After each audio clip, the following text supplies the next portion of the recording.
Oh, I have to ask you about. I saw on your stories or whatever you went to a cheese contest. I've got to ask you about that. Oh, but I was going to address the cheese making event Okay. regardless. Okay. Perfect. We'll get into that. Because it was incredible, but yeah, we'll get into it. Are we doing the reading list? Do you have stuff ready for that, or do we need? Yeah, I got books over here. Okay. Cool. All right. Here we go. All right, guys. Welcome to the Building Ambition podcast. I am your host, Adam, joined as always by Mr. Ben Sinak, and I am still suffering from the crud. I told you, Ben, just a little bit ago that I've had 2 breathing treatments. I'm on an inhaler. Not quite as stoned from the cold medication as last week, so that's good. I should have some coherent thoughts now, but who knows? But anyways, man, how are you doing? How have you been? You looking forward to your trip coming up next week, I assume? Yeah, I am doing great right now. Feel good. I don't have the crud. Is that the technical medical determination for what you have? That is it. I went on Facebook and was diagnosed with the crud. Okay, got it. So yeah, I don't have the crud. Not anywhere near it. Just got back from Milwaukee today. Went to a Bucks game with my dad and sisters. So that was a good time. Yeah, feeling pretty good. Ready to like sit in a car for 11 hours on Wednesday and Sunday to drive to Missouri. So exactly how many you're leaving on Wednesday? Is that correct? That's Yeah, what you just said. I'll leave at about 6 a.m. from my house. Okay, and then it's an 11-hour car ride. Roughly, yeah. Okay, so it won't be any hunting or anything on Wednesday, and then it'll just be Thursday, Friday, Saturday. Is that what you're looking at? Yes, sir. So And 3 what's days in the field, 2 days worth of driving, 4 men, one truck. It's going to be lovely. yeah, I'm picking up a little bit of sarcasm there, but what's the overall goal? Like, what would be what would have to happen for you to consider it a successful trip? If I stay dry and warm, mostly is my margin for a successful trip. Uh, but I don't know if you get a couple geese, it's weird because it's I think the only thing that I can think of in the hunting world, in the fishing world, that doesn't have any limits. To fill people in, I'm going snow goose hunting. Snow geese are a medium-sized goose, slightly larger than a mallard duck, if we can all imagine what a mallard duck looks like. Kind of midway between that and your traditional like Gulf Coast Canada geese. So they're a medium large size bird. And there are population estimates approximating that there are about 6 million of them in North America. And over the past few years, they have become an absolute plague on farm fields from Saskatchewan to Texas. They migrate in huge numbers, 30, 40, 50,000 in a flock. When they sit down somewhere, they can congregate in groups of 1 million at the high points. If we're looking at the former Squaw Valley Nature Preserve, they named it something different now, and I can't think of it. It's like Lois Bluffs Nature Preserve, whatever. But they've had numbers upwards of 1 million. So when they come through, they eat everything, and it's become this huge problem. So biologists have taken it upon themselves, with direction from the government and all that, to going to breeding grounds and actually poisoning eggs, from what I understand, because they're just trying to clear out this population that's eventually they're going to destroy their own habitat, because they're so out of hand. So for snow goose hunting, you go down, you take a shotgun with as many shotgun shells as you can fit in it. You can shoot as many snow geese as you can. So we're kind of limited by cooler space and truck space, but that's the only limit on snow geese. So success is weird. Normally it's like, oh, we limited out, we had a great day. Right. If I get like 10 or 15 a day, I think that would be quite a day. Pretty Yeah. exceptional. Yeah. But on Instagram, if you go, like if people want to look, the hunters out there, you'll see piles of 500, 700 snow geese that groups of guys got in one day. Mm-hmm. Mm-hmm. Because you just go in there and you break open the sky, and whatever falls down, you keep. And then a lot of the guys will donate it to like food pantries, because trying to eat 700 geese between 10 guys is exhausting. But it turns into, a nice thing for the community and anyone that wants snow geese.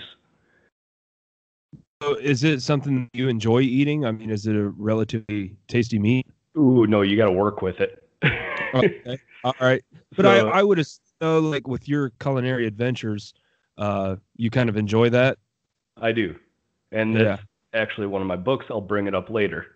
Okay, cool. All right, cool. But yes, it's something that's cool, because it is difficult to work with. But once you kind of get something pinned down to where you want it, it gets to be significantly easier. So for duck hunting this year, we did Thursday through Sunday, and I took all my Thursday ducks. That day we breasted them out. And then I I let them sit in a saltwater bath for 24 hours. Then I marinated them for another 24 hours. And normally there's a gaminess that comes with duck. Just because their diet, it's semi-aquatic, so you kind of get like a weird watery taste at times. Okay. But if you put it in the salt water, that gaminess, that weird off flavor comes out, and then you can do whatever you want with it. So I had a delightful meal. It was intended to be a very fall-oriented Wisconsin harvest-style meal. So we're in the western side of the state. Wisconsin is the biggest producer of cranberries in the nation. I got a bunch of cranberries. I got some red wine. We had a nice red wine cranberry reduction. We had some wild rice. We had some fresh duck. It was fantastic. So yeah, you do have to work for it. Uh-huh. Thinking ahead, like, all right, so I'm going to have X amount of goose. What do I do with this? But yeah, I'm sure there are a few recipes I'm looking to try out, and should get pretty creative here. Now, is it the same thing with geese, where you have to like soak it in salt water to get that taste removed? Mm-hmm. Yeah, that's just kind of like best practice is to do that. Gotcha. Interesting. Yeah, not something I'd ever heard before, but very cool, and we'll be looking forward to a full report when you get back. So moving on, another big thing that we need to talk about here was your attendance in or at a cheese contest in Wisconsin. The cheese contest. Was it the World Championships? No, the World Championships are in Madison on even number years, as I've come to find out. And the U.S. Championship is in Green Bay on odd number years. Okay, so you attended the U.S. Championship. Correct. I attended the U.S. Cheese Championship, and oh boy, did it live up to the hype. Now, before we go too much further, can you name the overall champion? I can look in the newspaper quick. It was a man from Ohio that made a baby Swiss. Pittsburgh cheese. It's actually about, sorry to cut you off, but it's about 20 minutes from where I live. Okay, yeah, so there it is. I thought that was kind of cool, like the whole connection there. Like, we've never met, but Wisconsin cheese, but Ohio takes the cake. I thought that was kind of interesting. Well, the Wisconsin, it went 2-3. The same woman got second and third place, and I guess she only got second place by 1/10 of a point. Ooh. So very close competition. But yeah. I was talking to one of the judges. So the weird thing is, like, I don't know how deep down this rabbit hole we want to go down, but what I really enjoyed is the accessibility to world-class talent. It was a $30 event. Yes, you get to try so much cheese, like preposterous amounts of cheese. Right. And I didn't eat on Thursday in anticipation, so I did like a 22-hour fast. It turned out, or like you basically did it. Yeah, like I did a 24-hour fast just so I could eat all the cheese, and oh boy, did I. But you go there and just the accessibility to these people with vast amounts of knowledge for $30 is incredible because it's people that have been in the industry for years and years, and they're able to judge cheeses, they're able to pick up on things, um, and just a wealth of knowledge. But the guy said that this baby Swiss might be the best cheese he's ever graded, like ever seen ever. And Wow. he brought up the point that he discussed this with other judges. He said, okay, like, am I tasting this correctly? Am I doing this correctly? He was second guessing himself because he thought so highly of it. And everyone else was like, no, that's the perfect cheese. Yeah. So what's interesting is, like I said, Gugelsberg cheese is about 20 minutes away from me, and we have, I don't know, 3 or 4 different cheese houses that are relatively close. And I live in close proximity to Amish country and things like Okay. that. So it's just, I've never like really given it a second thought. It's just always something that, like, we wanted, if you wanted cheese in Trail Bologna, you went to Pearl Valley Cheese or Gugelsberg or Yagi Yeah. Cheese House, all these other places. So then I see your post. I'm like, oh, that's cool. And then I see a little bit later, like, oh, Gugelsberg won the whole thing. I'm like, well, that's interesting, because, Ben was there and we've never really discussed this. But now to think about it and to take it a little bit further, I used to work for an ambulance company, and we were also like an after hours answering service for different businesses in the area. And Christmas time was always a nightmare because we were an after hours answering service for Gugelsberg cheese. So we'd Oh have boy. from all over the country ordering these cheese platters, sending them to, it was a freaking nightmare. So there was like a period of time where I just hated that company, but we could always look forward to a nice meat and cheese tray from them at the company Christmas party for a job well done. So it's just, That was well worth you it. paid $30 to go to this festival, and it was something I always took for granted. It's kind of Right. cool. So yeah. Well, yeah, it was a great event, and the best part is I paid $30, but I came away with maybe $100 in cheese. Yeah. Yeah, So I saw that. Like, everybody was just giving stuff away at the end. phosphorus. Yeah, at the end of the night, it's like, okay, we have open cheese. We can't do anything with it. They have the stuff that's not open. They donate that all to a food pantry. So they donated literally 1 ton of cheese No to the kidding. to the food bank, and it's the world's best cheese. So, like, awesome that Yeah. they get that. But they have just wide open blocks of cheese sitting around, and all you're going to do is throw them away. The cheesemakers obviously have plenty of it. They Mhm. they don't want to haul it back. Like, why would they bring it back to Ohio? Right. They can't sell it. They can't do anything. So at the end of the night, everyone just starts breaking out Ziploc bags, and like, me and my buddies are looking around like, what the hell is going on? This is the tackiest thing ever. Yeah. Because we joked about it, but when everyone is doing it, it's like, oh no, that's actually how it works. So Yeah. That's the thing. Yeah. yeah, luckily one of the ladies there had extra. She gave us a Ziploc bag, just like a quart size one. So we're loading up. There's this giant block of Swiss. If you saw that on my Instagram, so must be like a 300-pound block of Swiss, and there's just a cheesemaker going at it with a giant knife, and he's cleaving off hunks that are 5-ish pounds, I'm guessing, just ballparking it, and dumping it into people's gallon Ziploc bags. And Wow. we don't have the space for it, and we're just like walking around talking to cheesemakers and cheese judges.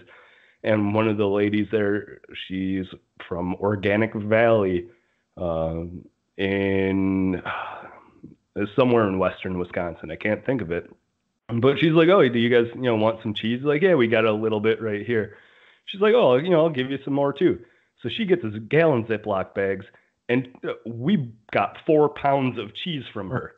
I looked it up online, and the cheese price there in a store, it's like an 8-ounce block will run you $15. Wow. So, Huh. well, so there it is, like $120 worth of cheese for Organic Valley. But yeah, I will be eating good in the field. You can rest assured I will have some world-class cheese in Yeah. my snow goose blind. Sounds like a pretty fun event. Was there any like wine makers there or anything like that? Because it seems like you could pair those up pretty well at that point. Yeah, they had some of the local breweries had their stuff there. Yeah, And that's pretty. yeah, and I was talking to noted cheese judge Charles Lindbergh, um, who I Okay. just needed to talk to. I'm like, this Yeah, is a man named Charles Lindbergh. yeah, It might be my definitely. only opportunity to ever speak to anyone named Charles Lindbergh. Like, I wanted to ask him about the Spirit of St. Louis and all that. Yes. Uh, Yeah. but I went another route and asked him, okay, what beer should I be pairing with what cheese, just so I kind of know what to look for. He's like, well, what beer do you like drinking? I'm like, I don't know, like stouts, IPAs, whatever. What kind of cheese do you like eating? I like pepper jacks and, mild cheddar kind of deal. Yeah, just eat what you like, drink what you like. It pairs perfectly. Congratulations. Yeah, what a great theory. That's perfect. Yeah, Charles Lindbergh, wise man. Yeah, definitely. Very cool. So next year, will you be attending the World Championships, or is that something that sells out pretty quick? I honestly might be like, Yeah, I would yeah, go down to Madison, take a Friday off of work if need be, because it is incredible yeah. how good these cheeses are, and just the accessibility of this top tier talent that everyone there is at the top of the game. Like, they've been doing it for years and years, and they've been around cheese. They've been making cheese, grading cheese, judging cheese, and there is zero ego in that room. That's pretty cool. Like, everyone's just hanging out, having a good time. All the cheese judges and cheese makers, they're like hanging out drinking because, okay, competition's over. Let's let our hair down. Yeah, But yeah, you just go up and talk to anyone. They're fully willing to educate you on cheese or like talk to you about whatever, because I told people, like, I'm ignorant to this. I don't know what's going on here. Here's a question. And it's probably stupid simple, but everyone's like, yeah, cool. Ask questions. We'll start talking. yeah.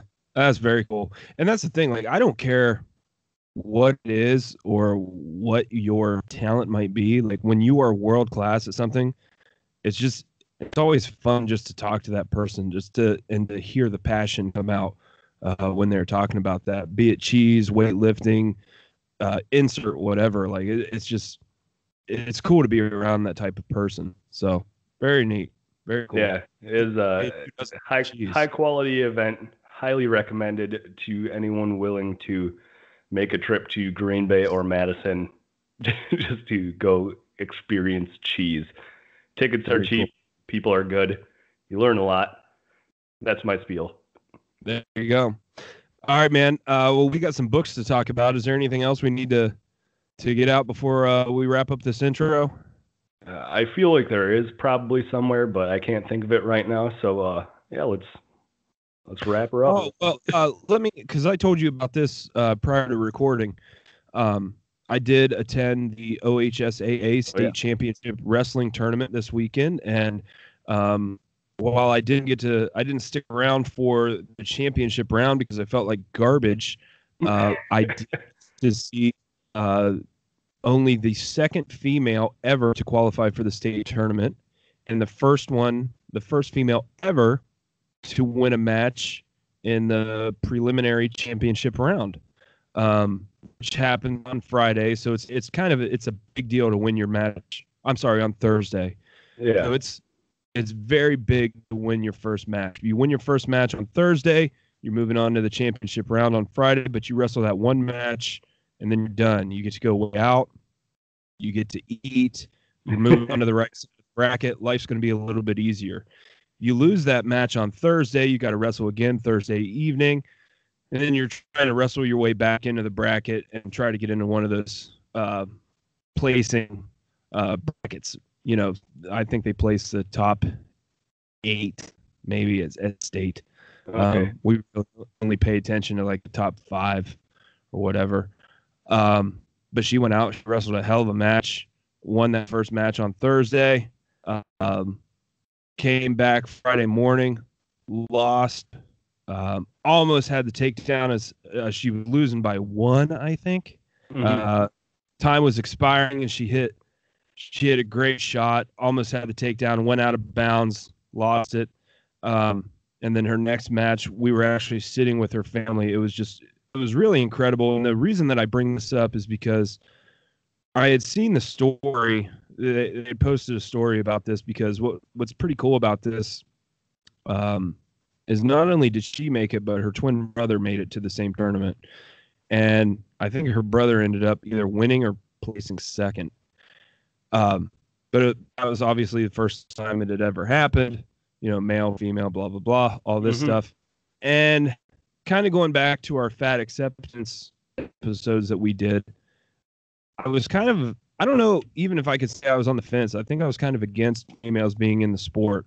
And I think I took that soapbox stand there because it's like, well, guys can't go and play volleyball and stuff like that and all this other thing. As I'm watching her wrestle, I'm like, man, this is really awesome. Like, people here are really into it. I mean, she's doing, like, to look at it, you can't see a difference because they're wearing headgear, they're wearing their singlets or uniforms, whatever. Like, all I'm watching is great wrestling. Like, and I kind of, my mind shifted, or my stance shifted as I'm watching. I'm like, this is a great thing. This is a great thing for the sport.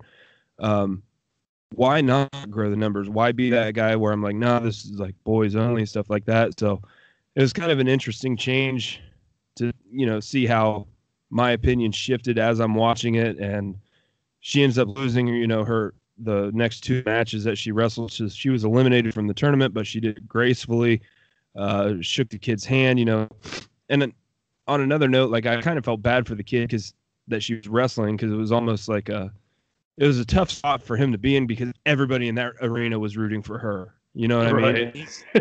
He almost had to play the villain and eliminate her from the tournament, but he did it gracefully, like their coaches did. It was really a great thing to see. And yeah, my opinion changed, and I think it's for everybody, and it was a good experience. So I think a lot of that goes back to you hitting me with all that research, and then kind of seeing how my opinions changed during, the whole fat acceptance thing and stuff like that. But it's nice to be able to change your opinions on stuff. So it was pretty cool. It was nice to see history, and look forward to, I think she's only a sophomore, so she's probably going to be there 2 more years coming up. So really, really cool story. So, yeah. Well, but congratulations to her, and congratulations to you for having an open mind. Yeah. And it's not something that I would have had a few short years ago. So that's pretty cool. It's nice to see that even at 35, I can mature a little bit. So stuff. But all right, guys, that's all I've got. We're going to take a little pause for the cause. When we come back, we've got, how many books do you got? 4. You've got 4? Okay, I've got 5, so we're going to hit you with our top 9 reading list. Maybe Ben will grab one more so we can get that clickbait ad of top 10. We'll see what happens. But we're going to hit you with some spring reading recommendations when we come back. So, guys, stay with us. We'll be right back.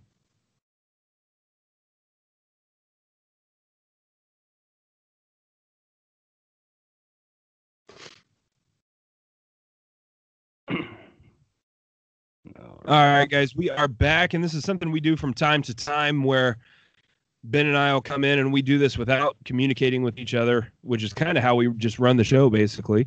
But we put together a list, 4, 5, 6 different books that maybe we've read over the past few months, and we think they'd be great resources for you. There's something that we really took a lot away from. So I always like these because once we start to post about them or talk about them, then we get input from other people, and it's always fun getting those other recommendations and kind of getting outside of my comfort zone and exploring new subjects. And I've picked up several great recommendations from you, Ben, that are in my library now. Looking at one now, and it's Mindset by Carol Dweck. I think that was one that you would recommend it. I remember Captivate was one that I had read after you and I had talked and done one of these lists. So I always enjoy these episodes, and I think everybody else does too. But why don't you you just want to go back and forth here? We'll each do one and see how it develops. Sounds like a plan. And I did, during your speech, just come up with a fifth thing, not a book, but we'll get to it. So first up, at the top of the list, I have Meat Eater, Mr. Ranella. From Steven Rinella. It is a lovely book. On the back here, we've got all the species. So, it's got fish, it's got fur, it's got feathers, it's got everything you want to cook, down to like weird stuff. Like, I'm pretty sure, let's see, snapping turtles, bullfrogs, sea cucumbers, alligators. I think there's like a possum recipe in there. Nice. But yeah, for a man that's like me going, or a woman, because why not? But for a person that's going out and harvesting wild game, I think that a lot of people, especially like in the region, I know there's a lot of Wisconsinites that are deer hunters, and they'll make sausage, or they will like just cook up a deer steak with like maybe onions or something. Okay. And there is so much more variability if you just want to get a little creative and like think about the meals you're preparing and be responsible as a hunter. Use your meat that you harvested, actually do it justice. Don't just mix it up and throw it in a sausage and bury it under different flavors. Like, hey, let's appreciate it for what it is. Let's get some good recipes. Let's figure out how to prepare these meals. Let's figure out how to, it goes into stuff like, okay, how to skin a deer, which I know how to do and everything, but it's like how to fillet a fish, how to make sure all the bones come out of the fish, how to clean a bird, how to do all of this odds and ends. And it's essentially just everything that goes into wild game preparation. And then a few recipes that'll work pretty well for some of the species. Very cool. I've actually watched, I believe it, doesn't he have a series on Netflix? He does. Well, it's a weird spot because it's like seasons 5 through 7, and they're making 8, and I have no idea where to find 1 through 4. Okay. Yeah, I think I watched a couple because he would take different people on hunts and stuff like that. It was like some celebrities that I was interested in. And oh, yeah, because Rogan was on there. Yeah.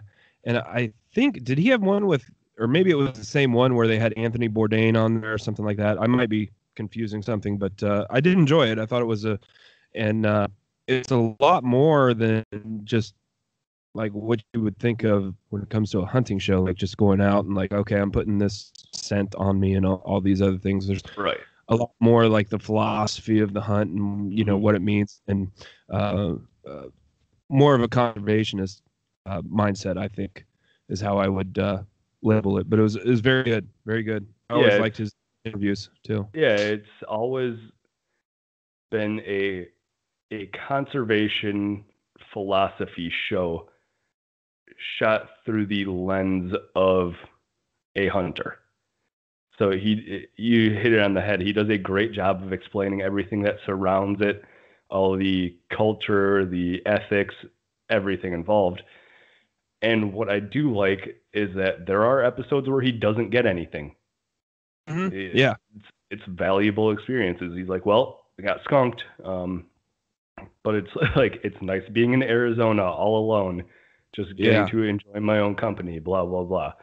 And always great takeaways from that show. I really appreciate what he does for the community, just wildlife in general. He's a great voice, and he's a talented individual that can make a good cookbook. Yeah, very cool. All right, so the first one I have, and I was, hesitant to put it on the list because I'm not finished with it yet, but I've really enjoyed it so far, and I think it's applicable to a lot of the things that maybe our listeners are going through. And it is called, I'm going to try to make sure I get it up on the camera here, Marshmallow Test. No. Okay. By Walter Mischel. It has to be Mischel. Yep. So this all stems from some tests that Walter was doing with children about 40 to 50 years ago at Stanford University. Are you familiar with this at all, Ben? I am. Okay, so you can chime in and help me out here too, because like I said, I'm not finished with it. But basically, the gist of it and what got me interested was they would put, a marshmallow or a candy or something else that was really attractive to young kids in front of them and say, hey, you can have one of these now. Like, we're going to leave the room. Okay, here's a bell. If you want to eat this now, or you want to stop at whatever point and have this treat or whatever it might be, you can do that. Or you can wait 20 minutes and we'll give you two. So they were kind of like, it's interesting how the kids that were kind of quick to say, to hell with this, I'm going to eat my marshmallow now, kind of had lower test scores later as adults, or didn't have maybe what we would consider successful careers as adults. Or maybe a better way of putting it is, the children that were willing to wait the 20 minutes for the reward went on to like higher paying jobs, had better test scores on standardized tests and things like that as adults, and the way that I think it was the prefrontal cortex and things like that develops and all these other things. Like I said, I'm not done with it, but it's interesting. I'm going through this and thinking about, dieting and willpower, and can we control that, or can we create it, and things like that. So I do still have to finish it. I'll give a full report when I'm done. But so far, I'm about 75% of the way through it. I'm going to finish it this week. And I've really enjoyed thus far into this book. So do you have any comments on that, since you are familiar with it? No, it's a cool experiment that is relatively simple, and I didn't know the long-term effects as much. I didn't know all the test scores, the jobs. I know it was a good measure of self-control, but I didn't understand the implications beyond that. So very cool to hear that, that future of it as to, well, are these people with good self-control, self-motivated, blah, blah, blah, whatever that may be, or is that brain development informing their decision? Who knows? Yeah. And I think that's kind of some of the stuff that I'm going to be getting into later. But it was across the board, just scores are better, like test scores, employment, income. The kids that would wait to 20 minutes for the bigger reward had lower BMI scores, better health markers in general. So, there's must be something to it. Like I said, I was hesitant to put it on there, but I think it's really good if somebody wants to get into it. And again, I'll talk about it more once I get it finished up, but it's out there. Something that I hadn't heard of. I'd seen another coach post about it. So I'm like, maybe I'll check this out, and then found it at the library. So that's how we got to this point. But highly recommend it. So awesome. Cool. Must be my turn again. So yes, sir. What I have here is, so I'm not a big book jacket guy. First off, let's just get that under control. I hate book jackets so much. They're the worst. So all of my books are just binding. So this one is Paddle Your Own Canoe by Nick Offerman, the man that plays Ron Swanson on the show Parks and Recreation. He's got a few books, but this one is Paddle Your Own Canoe, which is kind of his take on the self-help motivational BS model of book writing. But as a comedian, it's a pretty funny look at what he's been through and how he has made his life the way it is now. There are times where it gets to be maybe, I don't know how to phrase this delicately, but like he really enjoys himself. Yeah. It seems, to the point where like, dude, just stop. No one cares. And there were times where I would just skip paragraphs because it's going on about like how awesome he is. It's like, yeah, we get it. You're cool. All that good stuff. But it all in all it's a fun book because I think it's someone that's not exactly trying to do the like bullshit self-help, like, oh, do you have the willpower to succeed? And that's that book on self-coaching that I had in the last one. It got to be very much just every self-help book that you've ever read is distilled into that book. Mm-hmm. So if you're kind of looking for that, but you don't want the dry textbook version of self-help, Paddle Your Own Canoe's a good read for that. Very cool. And he's a funny dude. Like I appreciate his stuff. So, yeah, I can see how that would be some fun. So, second on my list, and I've talked about this before, and I got to this one kind of late because I think it came out maybe close to 15 years ago. But put it up here. The Last Lecture, Randy Pausch, I believe. Posh. Terrible with last names. Anyway, if anybody is not familiar with this story, and you don't want to buy the book, like I got this one for $1 at the library sale. They do, and I'm sure like everybody's local library probably does a sale like this a couple times a year. Well, where they take books, and like we just had one here, and you take a grocery bag in, and for $5 you can fill it up with anything. So wow. I got this one for $1 last year. Very quick read, but anyways, Randy was diagnosed with pancreatic cancer, and obviously he passed away from it. But right before he passed, he gave, quote unquote, the last lecture. It was featured on Oprah and many other news outlets. You can find his presentation on YouTube, which, like I said, if you don't want to read the book, just go and watch that. But he had a couple young kids at home, a new bride. He was a PhD. I think he was at Carnegie Mellon. But just went through and gave, like, he talked about goals that he had in life and whether he had accomplished them or not, how that came to be, kind of the roundabout way that some of them came to pass.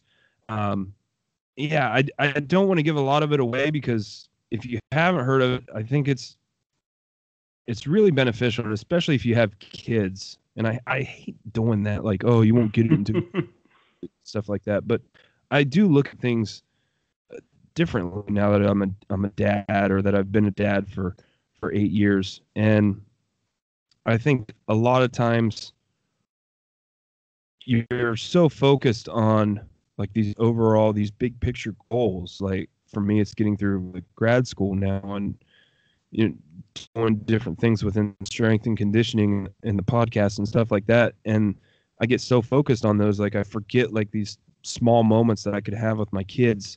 And, I would just read this a little bit each night, like right before I'd go to bed. And then I'd find myself laying awake for like hours thinking about stuff that, right. What am I sacrificing? What are the things that I really need to be paying attention to? So I think if you can get a few of those small things from something like this, it might just help make you like a better person, a better dad, husband, son, father, whatever it might be. I think it's beneficial. But yeah, it's very easy read, very quick, the very big message. So Last Lecture, I would seriously suggest checking that out. Very good. Let's see. My next one is, again, so the whole cover thing, like I like covers so I can see things, but I hate using them. So this one, reading the spine of the book again for my audio people, it is Primal Branding by Patrick Hanlon. So hang on just a second. Is it that one? That's it. Nailed it. Now we have an image to go on the video. So there we go. Create zealots for your brand, your company, and your future. So in the pursuit of turning the Building Ambition podcast into a cult that I know it can and will be, I think that something we just haven't done before is like actually thought about branding and actually thought about marketing. Like you said, we kind of just get on here every Sunday and more or less wing it. Like we usually have some sort of structure going in. It's not like we're completely making this up on the spot, but but we haven't done the best job of like branding and thinking about this as an institution. And we've got like a lot of fans that we have, but it's like, what's the podcast about? Well, what do they say? I don't know. Like, when got Brad or Erica or Josh or whoever it may be, we have all these people that follow us, and we have these people that like know who we are, but to reach out is kind of like a foreign concept, and just to figure out like, okay, what is building ambition at its core, thinking about it in a more professional sense. Like, yeah, what is this? What should it be? What can it be? Yeah. And if I can chime in here, because I read that one as well, and it's been a few years back, probably not years, but it's been a minute. I hope I'm remembering this correctly, but the thing that struck me from that book when it comes to marketing and accessibility and building your brand, he said, create a religion, not church. And like, I read that and I'm like, oh man, like, like, yeah, that's perfect. And then it sends me down this rabbit hole. It's like, well, what the hell are we doing? How are we creating? Like, what is our religion? What is our beliefs and things like that? So it really did, make me kind of reevaluate things and what are we doing? Because we have so many ears. So what is the message that we're giving? And for me, it was always just finding ways and figuring out ways to carve our path to be better humans, whether that means losing weight, getting smarter, developing our own belief system, becoming more disciplined, things like that. But I think, like, for me personally, that's my religion that I want to bring to the masses. Just trying to find a way to not have so many shitbag humans. Like, let's be ambitious and find ways to be better. But I mean, that came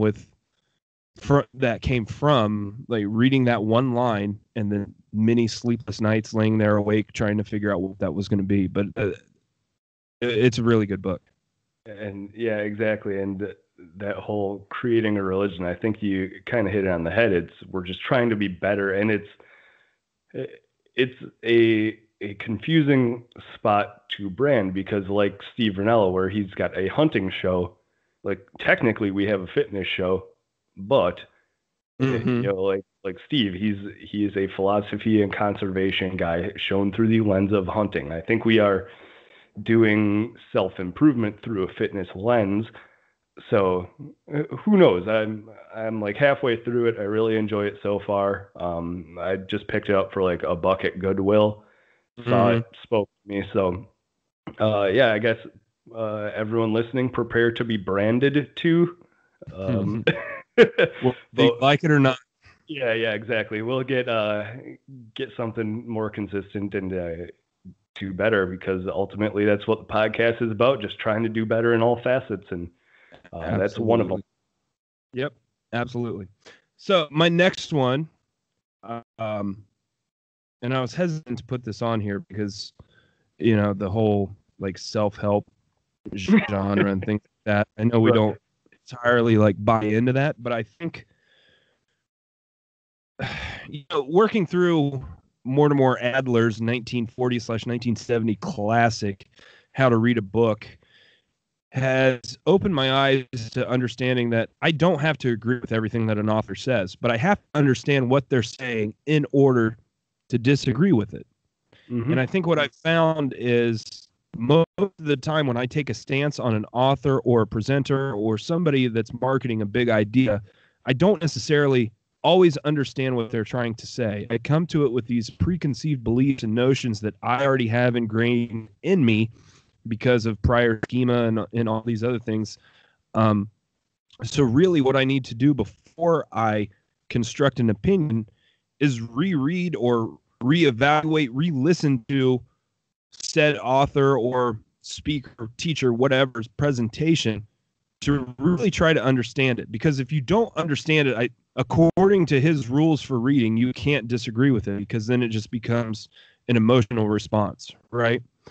So this gentleman, Brendan Burchard, did I say that all right? Have you heard of this guy? I'll put it up here. Oh, Bouchard? Bouchard. All right, perfect. The Motivation Manifesto. All right. So this wasn't one that I bought for myself. I got 3 of his books for Christmas.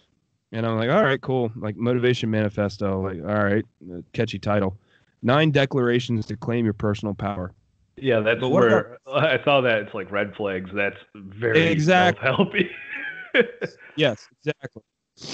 But I've gotten better, and especially, I didn't put Adler's book on my list because it's already on the list. Like the Western great books, like to read a book is on there. Okay, so my little Building Ambition podcast, top 10 books you need to read. Like, you don't think we got the bump to like move it a couple up the list? Not yet, man. Once you do better with branding, then maybe we can do that. That's a good point. So I am the only one holding Mr. Adler back right now. Yeah. From his grave, presumably. Yes. So this again, it's like Nick Mitchell and I we talk like these are bathroom reads. Some of these is what we'll talk about some of our books. Like, okay, you're in there for 15, 20 minutes doing your business. Instead of scrolling mindlessly through Facebook, let's read a chapter or something, okay, until your feet go to sleep. So I had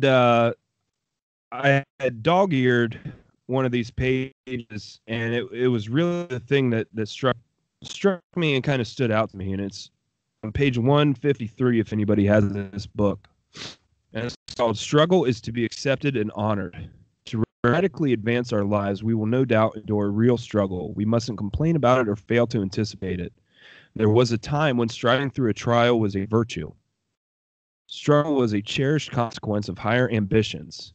It was taught as the necessary effort of heroism, culture, and advancement. It was the celebrated context in which we proved ourselves, bettered ourselves, and realized ourselves."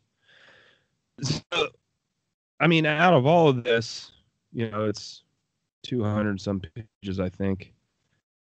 That was really the thing that like struck a chord with me. But I sometimes feel like digging through, 200, 300 pages, whatever, and finding that one nugget makes it even more. But I also felt like that whole line, struggles to be accepted and honored, is something that we kind of forget. Like dieting's hard, right? Like talk about that. Going back to school is hard. Weight training is hard. Running up a freaking hill is hard. But you should kind of expect it, right? Like running up the hill sucks. Well, no shit. Dieting sucks. Like not eating all the fun stuff sucks. No kidding. Like expect it, honor it. Like, okay, let's do this, because then when you get on the other side, it's a little bit sweeter, I guess. Now there's more to go into, and there's like more nuggets throughout this book that I think are good. I mean, I'm not saying go out and pay, $60 for the whole complete set. It was gifted to me. So I didn't have a whole lot of skin in the game, but, out of the 9 declarations to claim your personal power, I probably resonated with 6 of them. And while they were like commonsensical, when I'm sitting there on the throne reading through these, it's also like one of those things where it's like, oh, I really did need to hear this from somebody else to kind of make it resonate with me a little bit more. So again, the Motivation Manifesto by Brandon. What'd you say it was? Bouchard. Jesus. Bouchard. Thank you. Too much cold medicine. I think it's a good one. And I think the reason I bring it up is I think the audience that we attract, I think they would resonate with some of it. So that was kind of my thinking in putting together this list. Yeah, very nice. So my next one is another Goodwill find. I haven't read it yet because I just picked it up, but it was the same day I got Primal Branding, and this one is Unleashing the Power of PR. Oh, nice. By Mark Weiner. So since I was on the PR branding, blah, blah, blah,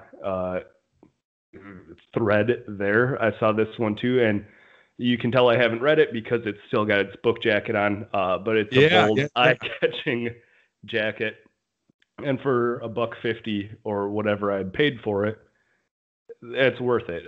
Again, this may be something I sift through and get, my one line that resonates with me, or it may be a genuinely valuable thing. But I think there is some value in going in blind to things like this. It's something I'll do once every couple months. Is I'll go to Goodwill, see the $1 or $2 books, and just pick them up.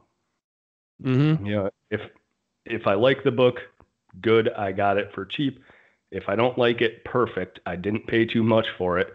But this is going to be, again, it's part of the PR, part of the branding, because I think like I said, we have this ability to reach out to people and to say something that resonates. For some reason, still, I'm trying to find that out. Maybe that's when we'll end the show, when I actually figure out what we're doing here. Yeah. What is going on? But yeah, in that pursuit, we just need to do better at the PR, the marketing, all that good stuff, because we'll have more people asking us questions about who we are, what we're about.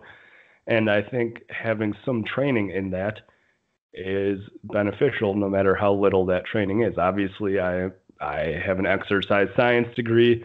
I know how to pick up heavy weights and put them down safely. I know some things about biology. I know some things about physics. I know nothing about PR and marketing. So it's a good one to look into, hopefully. Yeah, definitely. And I mean, you know, we obviously need it because we've gotten to where we were at in spite of ourselves, I think. Right. You know what I mean? It's kind of like my powerlifting career. I was pretty successful in spite of what I did. Yep. So yeah, there's we can always improve on that. And I mean, honestly, I think we need to, not that we need to. I think we have to, based on what gets airtime now and who's getting eyes on them, and so much bad content, so much dishonesty and just snake oil salesmen in the industry. Like it's important. And I'm not saying that like I'm some knower of all, like just great message and all knowing being here, but I think you know your stuff, obviously, or I mean, we wouldn't be doing this, and we're not trying to take anybody's money. We just want people to be better, you know. Right. And it's because we've been on the other side. So if it takes us learning PR and marketing and things like that to spread a better message, then by God, we need to do that, you know? So good for you for getting into that. My next one here, and I bought this prior to going on my cruise back in September. I'll put it up here so you can see it. Ooh, there you go. Meditations by Marcus Aurelius, Emperor of Rome. And this is not one that you just sit down and you work through page by page. Yeah. For me, I mean, I got this in September, and I'm probably, well, let me see here. I got it dog-eared. I am 32 pages into it. Because it's not one, like I said, you work through page by page. What I find myself doing is going through and reading a couple of his thoughts, and then you just kind of hang out on that for a few weeks. And what does it really mean? And then usually what I find is I'm not smart enough to understand what it really means. So I'll either move on because of frustration or try to find other sources to help me understand that. But that's kind of why I've started exploring other avenues and getting into, you know, some of these book clubs that I'm in, and exploring other things and deeper thoughts and stuff like that. But again, you know, I foresee this. It's on the list of the great books that we're working through. Okay. We don't get to it for a while. So hopefully by then I'll be through this. I mean, there's 186 pages, including the index. So it's not a lot, but there's just so much in there. And it's like, man, I find myself thinking, like, I wish I could have had the opportunity to sit down and just, like, pick his brain, but I think you would leave the tent or his whatever. Right. After talking to him, and you're like, what the fuck just happened? You know what I mean? Yeah.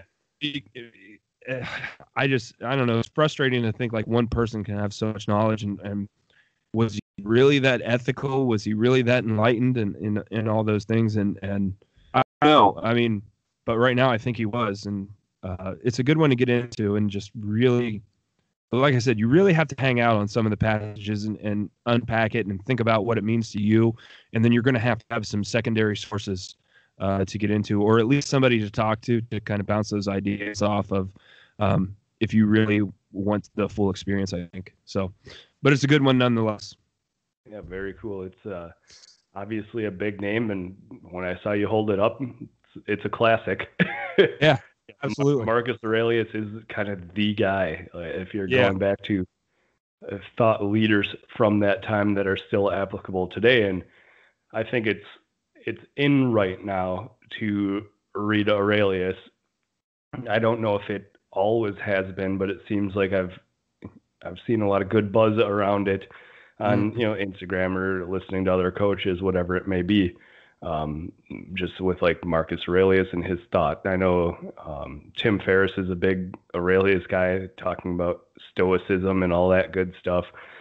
So anytime you can dig into those, like you said, I don't know if he's enlightened or not, but anytime you can get into those more enlightened thoughts, it has an opportunity to change you and just change the way you think about things. Now with new information, you get a new view of how the world's working, how Marcus Aurelius thought the world was working, and what we can do today to reflect what he thought 2,000 years ago. Yeah. And, this all kind of stemmed from me getting into Ryan Holiday last year and reading, Ego is the Enemy, and then The Obstacle is the Way. And then he has his Daily Stoicism book where it's just daily readings. It's okay. It's March 11th. You flip to that page and read it. And I mean, he's got there's several pages in there that comes directly from Marcus Aurelius and others, within the Greek thought community and things like that. But what I found was like how many topics or subjects, stuff like that, I've never considered. I just took for granted that I knew what it was. Like, what is peace? What is virtue? Like shit like that. And then you can speak to these better than I can because I'm just now getting into it. But I never realized how many of these big ideas or things that really, we get to talk about on at least a weekly basis within, news, politics, just society. But I've never really thought about what does that mean to me? I've always just accepted the definition that was given to me by either, a third grade teacher or a talking head on the news and things like that. So, does that make sense? Yeah. You are almost rewriting your internal dictionary, and there is solid research to say that words are powerful beyond just the literary or verbal value of them. There are ways where language will shape your mind. I know speaking Spanish, or like having had Spanish from kindergarten to my first semester of college, it's a very masculine and feminine based language. So viewing things through those contexts, it's like gato is a cat. So, you imagine every cat is a male unless proven otherwise, where it's going to be seemingly simple things. So like you said, a virtue, peace, whatever your definition is now, changing that definition could have ripple effect repercussions way down the line that you don't even know about, just for changing what a word means to you. Yeah. And what's been really cool, and I'll get to that later. We'll talk about that later. Go ahead, man. It's your turn because we're already coming up on an hour and we still got more to talk about. So all right. Take up more. So I am going to do a thread killer right here by just wiping out the entire category. But on YouTube, I found a great channel that goes through some of the classics. I looked up How to Win Friends and Influence People by Dale Carnegie. This man has done a review, and it is Productivity Game on YouTube. So what this man does is he has an animated review of these just these important books or, books that we've heard about before. So there's flow, going into the flow state. He's got that. He's got Thinking Fast and Slow, Emotional Agility, Grit by Angela Duckworth, 12 Rules for Life by Jordan Peterson. There are these big books that this man breaks down into. The videos are looking like under 10 minutes, all of them, roughly 7 to 10 minutes, just discussing these books like we would be discussing. So you get a distilled version of the book that you're trying to look into, and it's not as dense as reading an entire book. There's no extra language, there's no extra verbiage because you need to fill 220 pages because your publisher said so.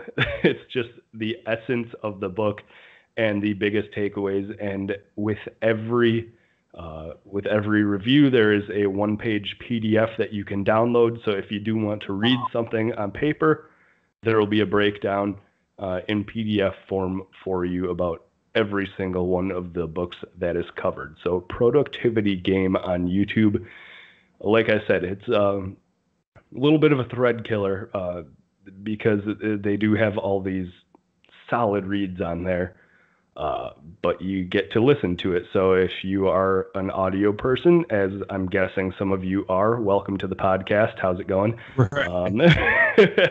But if you prefer audio to reading, very good for that. And it's something you can, put on in the background and not think about, or if you do want to think critically, it's going to be there for you, and you can think critically about the distillation of the book. So yeah, it's something I just came across recently, and it's a page I really enjoy.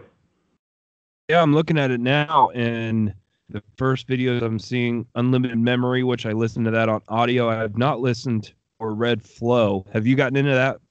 No, I've heard discussions of it because it hits on the flow state. So right. Just, trying to get yourself in that peak performance flow state it's an endeavor worth chasing. I know people discuss how you perform better in your flow state. You like a guitarist who's just feeling a solo and riding it out. Like you are there, right. You are in your zone. So it's a discussion of that, and I don't know what direction they take the discussion of that too much, but I do know that it's a book that people have brought up. Obviously, if this page is covering it, it's probably something a lot of people have been discussing, brought up to him. I don't know how that works, but it's like I said, the page is very cool if you're not trying to read an entire book, but you do want to know what the book was about. Mm-hmm. Very cool. Yeah, I'd be interested in, and he's actually got Brendon Burchard, one of his books on here too, that I have not read it. But this is pretty cool. This is really neat. Now, that being said, more and more Adler would argue against something like this because he hated secondary sources and Cliff versions of things. Right. But where I think something like this is very beneficial is, okay, like I just said, so I'm looking at 2, 4, 5, the top 7 here. I've read 5 of them.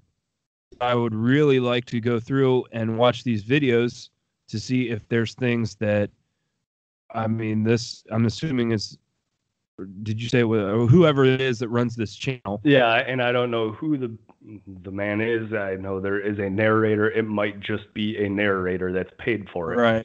And like I said, I don't know if there's supposed to be any leaning. If I'm sure everyone always has something in their mind, just how your frame of mind works. It'll be put through your life experiences. But from what I have read and what I have listened to on this channel, it is a generally unbiased, fair distillation of what these books have in them. Yeah. So, even if you don't come here first, but to come here after you've read the book, how beneficial could that be? It's just like having a conversation with a book club or something like that at that point. So yeah, that's pretty cool. I'm going to I'm going to lose a lot of my life here going through these videos. So yeah, thanks for that, dude. But what a great resource. Very cool. Yep. Well, think of all the time you'll save not having to read. Yeah, there you go. Because you'll watch the video. Yep. Okay. My next one, I don't know if I've ever talked about this one on here, but I've read this one a couple times. I haven't read it for a while. And have you heard of this one, Moonwalking with Einstein? I have not. It's Joshua Foer, not Fower. It's Foer, I believe. Okay. It's the art and science of remembering. Yeah. The art and science of remembering everything. So the author got interested in these competitions that they have every year, every however often, these memory games, these memory competitions where guys would get stacks of cards and have to remember the order, remember, the pie or all these things. Right. Oh, he traveled around with some of these men and women that competed in these contests, and then, came up with the question, well, can anybody do this? Like, are these just tactics that anybody can remember? And quickly found out that, yeah, pretty much you can. He actually, while writing this book and researching this subject, went on to become a memory world champion. So he lays out some of the tactics and things like that. I couldn't speak to them right now because it has been a minute since I read this book rather. But I got on a kick there for a while with speed reading and memorization tactics and everything like that, because what I was finding was, at any point in time, I'm reading 2 to 3 different books at once, just because that's the nature of the beast right now, being in school and then, continuing to do this and to sound somewhat intelligent while I'm speaking to people and things like that. I found that I could get through a book and then basically not remember anything from it. Right. So I wanted to, dig into this speed reading and memorization and things like that. And then what I found after reading How to Read a Book, which I guess I should have just put that on my list because I've talked about it, half a dozen times now. Mortimer Adler hated speed reading. He thought it was useless and hated people that he taught it. But there's some things that I think, because I think we have a relatively very intelligent listenership here. And if you can use some of these tactics, and a lot of it is, if I'm recalling correctly, one of the big problems that I had was remembering names. So one of the tactics that Joshua uses from this book is like, okay, if I met you for the first time, Ben, okay, now don't take this personally. You got to use visualization and a play on words. So bald Ben, B, Ben. So but that doesn't work because I have a glorious head of hair. That's for our audio listeners only. Yeah, that's for our audio listeners only. Those of you that do follow me on Instagram, it's all an illusion. I do have a full head of hair. I just prefer to be bald. Yeah. No, again, I'm not like picking at you, making fun of anything like that. Like that's nature already did that for you. Don't worry. So that's one of the tactics that he would use, and then creating that image in your mind, like over exaggerating that bald B Ben, making that picture, and then it's like rote visualization the next time that I would meet you or something like that. Because one of the points that I remember him making is like, well, how many times have you seen a deer? And I started thinking about that, and it's like, man, not that many, really. I've seen pictures every now and then, but it's not like an everyday occurrence. But you could show me a picture of a deer, and I would know exactly what that is, because I've used that visualization and the language connectivity there to kind of ingrain that thought in my mind. So that's kind of how they do these things. And then it's these, however they connect it. Like, I have to read it again to really speak well. And I wish I would have now, but this is a great one to get into for that, because I do a lot better remembering names now just by that simple strategy at that point. Go ahead. And I see the cover of that. It looks like a couple action figures in some sort of house, right? Yes. And I know that's a big memory technique that I think more of the number people use. I don't know if it's applicable for everything, but I know the people that are memorizing pi to 1,000 digits, what they do is they will have a internal memory of like the number one is a Superman action figure, and the number three is a location in my house or something. So they go through their mind and they're not thinking of numbers. They're thinking of objects that have significance to them that are all assigned numerical values. So you'd be going on a home tour looking like, okay, I'm going to start in my bedroom. In my bedroom, there's a Superman action figure next to my slippers. That could be like 4,687, whatever it may be. Yeah, yeah. But yeah, it's a cool cover because again, it's the little things that you'd never think about unless you are deep in the memorization game. Yeah. So it was a fun one, not that difficult to read. You probably get through it in a couple weeks, even if you're a busy person.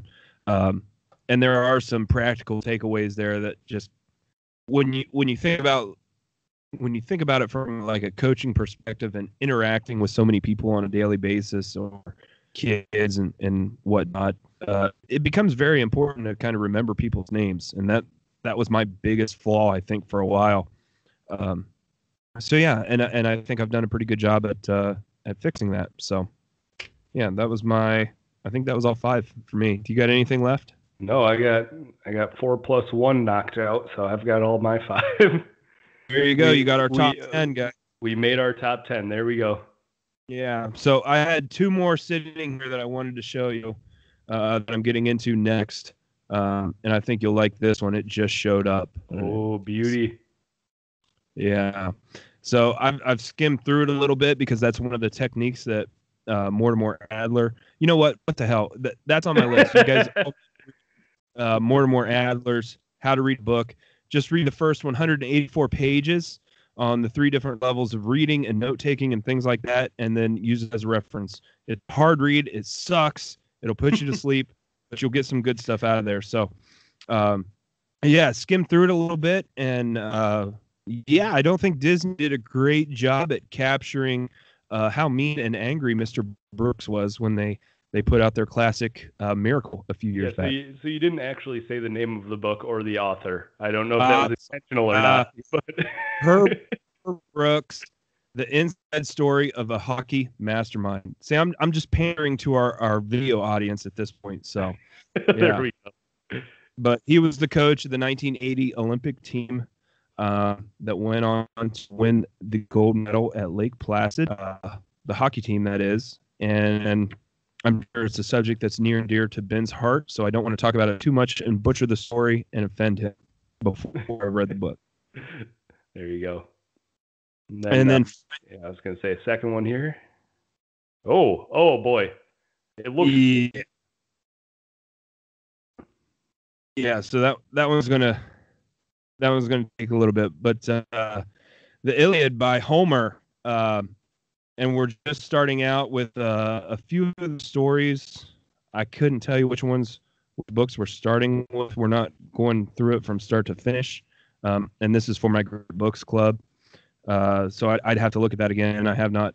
I read the last page because, again, Mr. Adler said to do that. So I ruined the story for myself. But yeah, have you worked? Did you work that at all? With what? Have you read the Iliad? I have not. That is the Odyssey is Odysseus. What's the Iliad? Achilles. Oh, okay. So the Trojan War. Yes. Well, I've seen Troy. I'd imagine that's a very accurate representation. Yeah, Hector, all those guys, Breaker of Horses, Orlando Bloom. Yeah. So you. Yeah, I pretty much saw it. Yeah, pretty much got it. But no, I did not realize how big that was when printed out. Yeah, it's up there for our video. I think because I showed it to my son because he was complaining about reading one of his books. And I said, Dad, he's got to work through this. So if we go all the way through to the final page, which is including the pronunciation glossary, 683 pages. All right. So, yeah. But what's cool is that the club that I'm in, they've kind of taken it upon themselves to find the best translations that work well for their audience. And then once we get through the assigned reading, we meet once a month online and have a conversation about it that's led by somebody who has actually studied this. So we just had our conversation about how to read a book last night, which I think is why it's so fresh in my mind. Right. It was 2 hours of trying to talk about that. Just epic read. So, yeah, it's all freshly ingrained in my mind right now. So that's probably why I keep bringing it up. But it has been useful. So, yeah, that's what I recommend, and a few that are on the list come up for the remainder of March. Well, there we go. So I think we did a great job compiling stuff that is going to make people smarter. And you know what's interesting is, as you so eloquently stated earlier in the podcast, we are quote unquote a fitness podcast, and I'm not seeing one fitness book among the 10 that we recommended for people. That being said, I think they can all make you skinnier, quote unquote, healthier, smarter, better dad, husband, wife, mother, sister, son, whatever. So like you said, man, we are a, how'd you put it? We are a human optimization podcast. There you go. Fitness or something like that. Something like that. I like how that sounds. Okay, we'll keep working on that as we get through some of these PR books. But yeah, so there you go, guys. 10 to 12 different resources that you can start digging into. If you have other recommendations or things that we should put on our list, as always, we'd love to hear that. So you can hit us up on Instagram, Facebook, or shoot us an email, buildingambition@gmail.com. Love hearing about those things that you guys have dug into yourselves. And I have gotten several recommendations from people that have been really good. So I'm sure you have too, Ben. Anything else before we get out of here? No, I'm looking forward to. I don't want to say I'm looking forward to being off next week, but I am looking forward to next week, and I won't be on the podcast, but I'm sure you will guide it with your steady hand and have a successful one without me. It'll be fun. It's like we've discussed before, I rarely will listen to one of our podcasts, but I will have to listen to that one. The last one I listened to was with you and Nick. That was a fun listen. Yeah, you, Nick, and Nate. Mm-hmm. So that was good. It's a weird experience not being there to chime in, because I feel like I should just be yelling at you through the computer. But it's it'll be fun to sit back and listen to another one. Yeah, so I've got something kind of special planned, and we're going to see how it's going to work out. But I will go ahead and tease it a little bit. Nick is actually going to be in Ohio this week, so he's going to be in Columbus on Friday, and I took the day off from work to have a bro date. And I was going to say, you two are so cute together. Right? Yeah. So I'm trying to figure out the technology, because I am kind of a snob when it comes to the audio of this. But obviously I don't want to pick up everything that I have here, put it in my car, and go to Columbus. So I'm trying to figure out if I have the resources already in my possession, and I think I do, to record a podcast to my phone, send it to my computer, and then be able to play with the levels there. But I thought it would be kind of cool if he and I just went to lunch, picked out a topic, and talked about that over lunch for an hour or something like that. So it's not something we've ever been able to do before. So we're going to see how it works out. But that's my plan right now. We'll see what happens. Yeah, it sounds really interesting. I'm excited to listen to it. Yeah, we'll see what happens. It'll probably be garbage, but we're gonna give it a try. So if all else fails, I mean, I'll come down here and shit for an hour, so I can do that too. But, well, you can just read us how to read a book, and I think we'd all really enjoy that. Yeah, that's the thing, and you could put it on right before bedtime and be asleep in 7 minutes. So, yeah. But all right, man, I will let you go, and you and I will talk again here in about 2 weeks. Enjoy your trip, and as always, guys, thank you for listening. Make sure you subscribe in iTunes. Again, follow us on social media. Leave us a review. We're going to start hammering home this PR stuff because we've got books to read about it. So, yeah, you can look forward to that. But as always, thanks, guys, and we will see you next time.